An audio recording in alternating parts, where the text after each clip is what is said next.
दिल्ली में दो भाई आए थे और वो दो भाई ने मुझे बता दिया, हमारा साहब पिताजी का स्वास्थ्य बिगड़ा, डॉक्टर के पास ले गए, लैब से रिपोर्ट आया, रिपोर्ट में वो था, ये रोग पिताजी के जीवन को लेके चला जाएगा। हमारा साहब पिताजी ने भी सुन लिया, ही वॉज द ब्रेव। मगर हमारा साहब एक भाई बंबई, एक भाई हैदराबाद, हम दो भाई यहां दिल्ली। हमारा साहब करोड़ों का कारोबार, करोड़ों का कारोबार। दोनों भाई को फोन करके बुला लिया, मैं बड़ा था। ये बनी बनाई कथा नहीं करता हूं महावीर जी, ये 4 साल पहले मैंने खुद ने उनके सामने उनके मुंह से सुनी, और वो कथा कहते कहते जो इनके चेहरे पे मुस्कान थी वो जान के मैं हैरान हो गया। महाराज साहब हैदराबाद से, बंबई से दोनों भाई आ गए, पिताजी के साथ मीटिंग कर दी। पिताजी को इतना कहा, पप्पा आपको कुछ बोलना नहीं है, आज बोलने वाला मैं।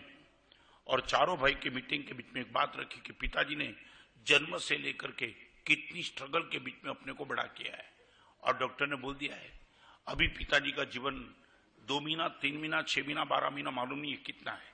ये रोग है, मगर रोग अभी नॉट क्योरेबल, निश्चित तौर से पिताजी का जीवन समाप्त करने वाला है। और पिताजी ने भी अपने आप से मान लिया है कभी जीवन जा रहा है।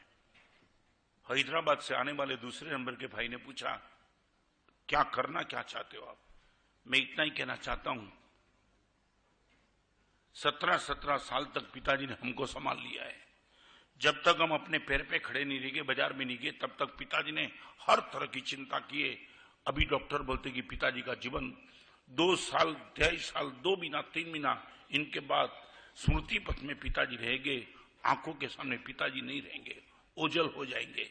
ये प्रकृति का नियम भले रहा, मगर मैं ये चाहता हूं, इस सभा में बैठने वाले सुन लो, ये बड़ा लड़का बोलता है छोटे भाई को, तीनों को, मैं ये चाहता हूं कि पिताजी शांत होने के बाद अपनी आंख से दूर हो जाए, वो तो ठीक है, मगर जब तक पिताजी जीवन थे तब तक हम पिताजी को 24 घंटे अपनी आंखों के सामने रखेंगे।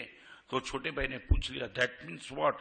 तो कि दूसरा कुछ नहीं, अभी पिताजी का जीवन जब तक चलेगा तब तक 4 भाई में से कोई भी भाई न फैक्ट्री में जाएगा, न बाजार में जाएगा, न पेमेंट लेने के लिए जाएगा। महाराज साहब करोड़ों का कारोबार, पिताजी की आंख में आंसू। पिताजी ने बोला, बेटा अभी मैं चल भी सकता हूं, खा भी सकता हूं, अभी से ये सब बंद करना। पिताजी आपकी बात, आपको कुछ बोलना नहीं है, ये हमारा प्रश्न है, हम करेंगे। और महाराज साहब लाखों जन्म की साधना हो तब ऐसे भाई मिलते। महाराज साहब जैसे मैंने प्रस्ताव रखा, हर भाई ने स्वीकार कर लिया। महाराज साहब नौकरों को बोल दिया, कंपनी चलाओ तो चलाओ, ताला लगा दो तो ताला लगा दो, मगर जब तक पिताजी जीवन है तब तक पिताजी के सामने रहेंगे।